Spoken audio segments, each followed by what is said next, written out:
Hello everyone, welcome to my channel. আমি শর্মিষ্ঠা। আশা করি আমার সকল বন্ধুরা অনেক অনেক ভালো আছো আর সুস্থ আছো। আজকে হচ্ছে সোমবার, ঘড়ির কাঁটায় 7টা ছুঁইছি, মানে সকাল 7টা ছুঁইছি। সকালবেলা যাই বলো তোমরা। আর আজকে আমার মেয়ের স্কুলও আছে, তাই আজ আমার একটা ব্যস্ততার মধ্যেই কিন্তু দিনটা শুরু হলো। আর এতদিনে আমার সব বন্ধুরা জেনে গেছো যে আমার মেয়ে স্কুল যাওয়ার আগে বানানা স্মুদি খেয়েই স্কুলে যায়, আর কোনো কিচ্ছু ও খেয়ে স্কুলে যায় না। আর কলাটা আজকে ছুলতে গিয়ে আমার এত হাসি পাচ্ছে, সেই মনে মনে ছোটোবেলার কথা মনে পড়ে যাচ্ছে। কেন জানো? কলাটা হচ্ছে জোড়া কলা, আর ছোটোবেলায় জোড়া কলা খেতে গেলেই একটা প্রবাদ ছিল জোড়া কলা খাওয়ার।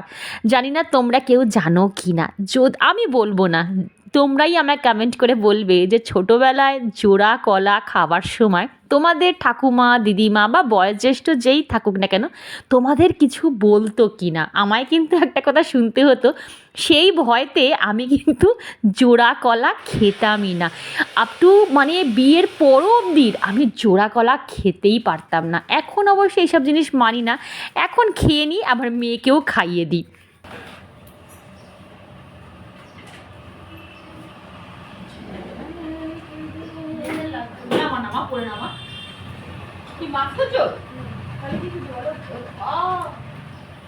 এই ঠান্ডা গরমটাই খারাপ বাবা।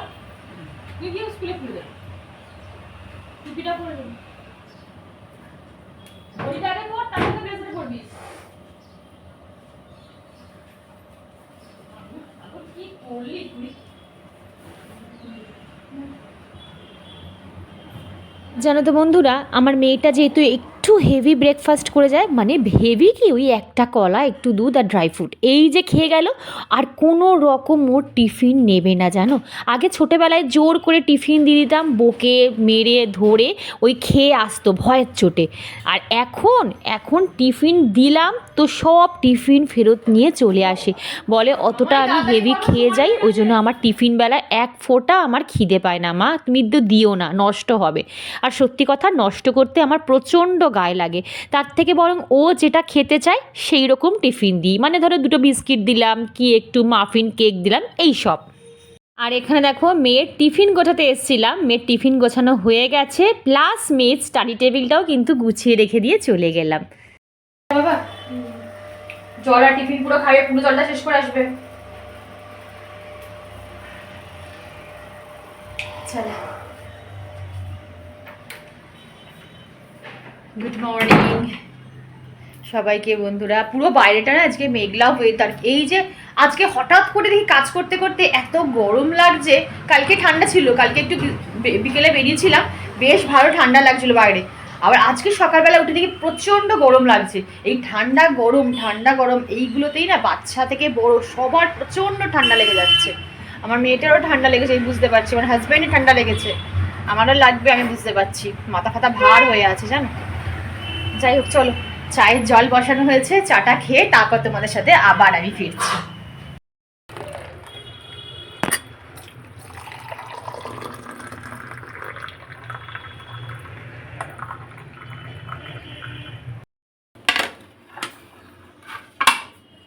বাবা চা তো পুরো ভর্তি গো, পড়ে যাবে বাবা। চলো না, ধরো মুড়ি নিয়েছো তুমি? এই ধরো, মা দেখো দেখো পড়লো ভর্তি পুরো কাপটা। এখন দেখো চারদিকে প্রচুর বিয়ে, তোমরা দেখতে পাচ্ছ, আমি জুম করছি, দেখো এই লোকটা এই সব ফুলগুলোকে খুলে দিচ্ছে। আগের দিন দুপুরবেলা দেখলাম, দুপুর কি বিকেলবেলা দেখলাম, কি সুন্দর ফুল দিয়ে সাজিয়েছিল গাড়িটাকে। আর এখন দেখো পরের দিন সকালবেলা সব ফুলগুলোকে এই ধারে ডাস্টবিন আছে, সব ফেলে দিয়ে চলে যাবে। বলো কত টাকা খরচা করে সাজায়, আর একটা দিনের মধ্যে সব খুলে ফেলে দিয়ে চলে যায়। চোখের সামনেই দেখি এগুলোকে সাজাতে, আবার চোখের সামনেই দেখি এগুলোকে ফেলে দিতে। আমার কি যে খারাপ লাগে বন্ধুরা, বলেও বোঝাতে পারবে না। মনে হয় এক ছুটে গিয়ে ফুলগুলোকে নিয়ে আসি, আর সব যেন অরিজিনাল ফুল, গোলাপ, কত রকমের ফুল। আর আমাদের মানুষের জীবনটাও না ঠিক এই রকম, একটু ভেবে দেখবে, প্রয়োজনে তোমাকে সাজিয়ে গুছিয়ে রেখে দেবে, যেই প্রয়োজনটা ফুরিয়ে যাবে তোমাকে কিন্তু এক নিমিষে এক ঝটকায় ছুঁড়ে ফেলে দেবে। বিউটিস মেকওভার লাইফস্টাইল আর আর্নিকা ওয়ার্ল্ড থেকে আমার দুজন সাবস্ক্রাইবার বোন আমায় কমেন্ট করে, এছাড়া আমাকে অনেকে কমেন্ট করে বলে যে দিদিভাই বা শর্মিষ্ঠা, তোমার কথাবার্তা থেকে বোঝা যায় যে তুমি খুব ভালো মনের মানুষ। থ্যাংক ইউ সো মাচ গো, এত সুন্দর একটা কমপ্লিমেন্ট দেওয়ার জন্য। ভালো মনের মানুষ কিনা সত্যি আমি বলতে পারবো না গো, কিন্তু তুমি যদি ভালো মানুষের সান্নিধ্যে থাকো না, বা তার কাছ থেকে যদি তুমি ভালো জিনিসটা নেবার চেষ্টা করো, তাহলে দেখবে তুমিও আস্তে আস্তে তার মতনই হয়ে উঠছো আর একজন ভালো মনের মানুষ হয়ে উঠছো। আর তুমি চেষ্টা করবে আর 5 জনের ভালো করার। আমি খুব ব্লেসড জানো তো, যে আমার জীবনে বেশ কিছু ভালো মানুষ ছিল, আছে এবং থাকবে। ছিল বললাম কারণ তার মধ্যে বেশ কিছু মানুষ আজ আর আমার পৃথিবীতে নেই। আর আছে বললাম কেন বলো তো, কারণ এখনও আমি বেশ কিছু ভালো মানুষের সান্নিধ্যে রয়েছি জানো তো। প্রত্যেকটা দিন তাদের কাছ থেকে তাদের পজিটিভ গুণগুলো নেওয়ার চেষ্টা করি। ব্যাস, আর কি বলবো বলো। আর দেখতে দেখতে আমার সংসারের অনেকটা কাজ কিন্তু আমি এগিয়েও ফেলেছি। আর দেখো, কালকে একটু বাজারে গেছিলাম, বাজার থেকে না এখন শীত পড়েছে তো একটু এখন ফুল স্লিভ হাউস কোট না বেশি লাগে, সকালের দিকে ঠান্ডা ঠান্ডা লাগে। তো দেখো দুটো না কাপ্তান নিয়েছি, কেমন লাগছে দেখো। আমি কিন্তু ভেবো না এটা আমি এই দোকান থেকে কিনেছি, এটা ম্যাক্সের প্যাকেট, এটার জন্য মেয়ের জন্য যে বার্থডে জামাটা সেটা কিনে নিয়ে এসেছিলাম, তো ওটার মধ্যেই রেখেছি প্যাকেটের মধ্যে। আর এইগুলো আমাদের কি বলতো, আমাদের বাজারে দাঁড়াও, আমাদের বাজারে ওই ফুটে রিং রিং দেখবে, রিং রিং করে না এই নাইটিগুলো বসে লোকজন নিয়ে, ওই রিং থেকে আমি বেছে নিয়েছি, কোনো দোকান থেকে কিন্তু নিইনি, আগেই বলে দিচ্ছি। দেখো কি সুন্দর, আমি জায়গায় দেখাতে পারছি কিনা, এটা না মেরুন কালারের, তবে অনেক বড় জানো, কত বড় লেন্থ, মানে আমি তো পুরো ঢেকে যাব। আর মোটামুটি এতটা পায়ের নিচ থেকে যদি এতটা মুড়ি তবে ঠিক হবে। আর এই তো দড়ি আছে, আর কাপড়টা এত সুন্দর। আর সবচেয়ে কি ভালো লেগেছে বলতো, এই মেরুন কালারের সাথে যে হলুদের একটা বর্ডার দিয়েছে, এইটা আমার বেশি ভালো লেগেছে, খুব ব্রাইট লাগছিল কালারটা। তো এই একটা নিয়েছিলাম। এই যে আমার কাপ্তান এখন বেশ পরতে ভালো লাগে। আগে না আমি শুধু অ্যালাইন কাটের যে এক ছাটের নাইটিগুলো হয়, অ্যালাইন কাট, যারা আমার পুরোনো ব্লগ দেখো তারা দেখবে, ওই নাইটিগুলো পরতে বেশি ভালো লাগতো। কিন্তু এখন আমার না মনে হচ্ছে যে না, এইগুলো পরলে বেশ ভালো লাগে, একটু স্মার্ট, একটুখানি কি বলবো, লুকসটা একটু ভালো লাগে। তো এই একটা নিয়েছি, আর একটা তুতে কালার নিয়েছি। আমার এই তুতে কালার না ভীষণ ভালো লাগে, কিন্তু অনেক অনেক তুতে কালার না উঠে যায়, ফেড হয়ে যায়, কিন্তু লোকটা বলছে যে একদম বৌদি চোখ বন্ধ করে নিয়ে যান, একটুও ফেড হবে না। এই যে এই একটা কালার, এর সাথেও দেখো কি সুন্দর তুতের সাথে হলুদের না এই যে পাইপিং দেওয়া রয়েছে এখানে, ঠিক আছে, এই দেখো পাইপিং দেওয়া, দেখাতে পাচ্ছি, এই যে এখানে পাইপিং দেওয়া আছে, খুব সুন্দর, খুব ব্রাইট কালার। তুতে কালারটা ভীষণ ব্রাইট লাগে আমার পরলে। এই তুতে কালার নিয়েছি, এই দুটো কাপ্তান আমার জন্য নিয়েছি, আর মায়ের জন্য একটা হাউস কোট নিয়েছি। সকালবেলাটা বলেছি যখনই ঘুম থেকে উঠবে হাউস কোটটা পরে তারপর উঠবে। এই যে কি সুন্দর, দেখো পরে দেখাচ্ছি, খুব সুন্দর লাগলো হাউস কোটটা, কালারটা এই দেখো, দেখেছো হাউস কোটটা কি ভালো লাগছে না দেখতে? হাউস কোটটা খুব সুন্দর, পুরো দেখা যাচ্ছে, দেখো তো আমাকে দেখা যাচ্ছে না পুরো, এই দেখো হাউস কোটটা ভালো লাগছে। এটা মায়ের জন্য নিয়েছি, আর দুটো কাপ্তান আমার জন্য, এই তিনটে নিয়েছি। আর মেয়ের জন্য একটা জামা কিনেছি, কালকে তোর বার্থডে, তো ওই জন্য জামা কিনেছি, জামাটা এখন দেখাবো না, পরে দেখাবো। এই হচ্ছে ব্যাপার, ওই জন্য তোমাদের সাথে দুদিন ধরে আমি কোনো ব্লগ শেয়ার করতে পারছি না, প্রত্যেকটা দিন একটু একটু করে বেরোতে হচ্ছে, তারপর এসে না আর ধৈর্য ফোলাচ্ছে না গো ভয়েস ওভার দিয়ে এডিট করা, তো ওই জন্য দুদিন ব্লগ দিয়েছি। তো এই তো এদিকে কিন্তু আমার সংসারের সব বাসি আসি কাজ সব কমপ্লিট হয়ে গেছে, আবার চলে এলাম রান্নাঘরে। আজকে একটু টিফিন বানাবো, টিফিনে করব রুটি আর বিট, গাজর, ক্যাপসিকাম, আলু দিয়ে একটা তরকারি। শীতকালে দেখবে রুটি দিয়ে এই পাঁচমিশালি তরকারি খেতে আমার ভীষণ ভালো লাগে। তোমাদের কার কার ভালো লাগে কমেন্টে জানিও। জানো তো বন্ধুরা, আমি না ছোটোবেলা থেকে স্ট্রিট শপিং করতে ভীষণ পছন্দ করতাম। আমি ছোটোবেলাও বাবার হাত ধরে স্ট্রিট শপিং করতাম, আর এখনও কিন্তু সেই হাজব্যান্ডের হাত ধরেও স্ট্রিট শপিং করতে একদম ভুলি না। আমার ভীষণ ভালো লাগে জানো তো, এরকম দেখে দেখে বেছে বেছে জিনিসপত্র কিনতে। আসলে এখন তো অনলাইন শপিংয়ের যুগ, এখন সবাই অনলাইন কেনে, আর যদি বাইরে বেরোয় তাহলে বড় বড় মল, না হলে শপিং মল, না হলে বড় বড় দোকানে কেনে। কিন্তু এই যে রাস্তায় যারা বিক্রি করে তাদের কি হবে বলো তো? তাদেরও তো ঘর সংসার সব কিছু আছে না। এই তুমি আমি এক একজন করেও যদি আমরা ওদের কাছ থেকে জিনিসপত্র কিনি, তাও তো ওদের রুজির রোজগারটা টিকে থাকবে, তাই না বলো? আগের দিন ভিডিওতে আমাকে এক বন্ধু কমেন্ট করে বলেছিল যে দিদি ভাই, তুমি হনুমানজির ফটো ফ্রেমের নিচে যে চালটা রাখলে সেটা কিভাবে চেঞ্জ করব, মানে পরের শনিবার বা মঙ্গলবার কিভাবে চেঞ্জ করব। দেখো, তুমি রাখলে চালটা তুমি সিংহাসনে রেখে দিতেও পারো, কোনো অসুবিধা নেই। তোমার যদি মনে হয় যে তুমি চেঞ্জ করবে, তাহলে তুমি চালটা তোমার সিংহাসনে কোনো ছোট্ট একটা বক্সে সেটা তুমি রেখে দিতে পারো, না হলে তোমার গাছের কোনো গোড়ায় সেখানে তুমি দিয়ে দিতে পারো, অসুবিধা কিছু নেই।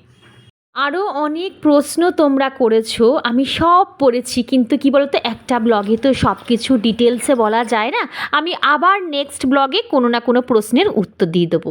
আর এখানে দেখেছো বিট গাছের তরকারিটা একদম রেডি হয়ে গেছে, আর এই বিট গাছরের যে জলটা সেদ্ধ করেছিলাম সেই জলটাই কিন্তু আমি তরকারিতে দিয়ে দিয়েছি, তাহলে বিট গাজরের কোনো গুণাগুণ কিন্তু নষ্ট হলো না।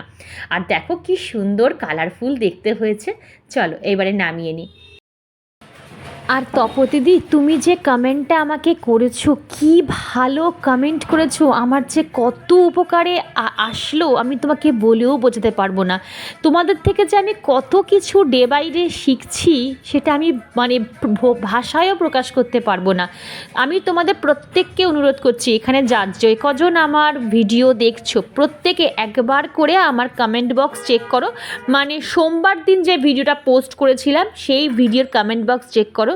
সেখানে তপদিদি খুব সুন্দরভাবে অনেক নিয়ম কানুন কিন্তু লিখে দিয়েছে, তোমরা পড়ো, দেখো, আশা করি তোমরা ফল পাবে।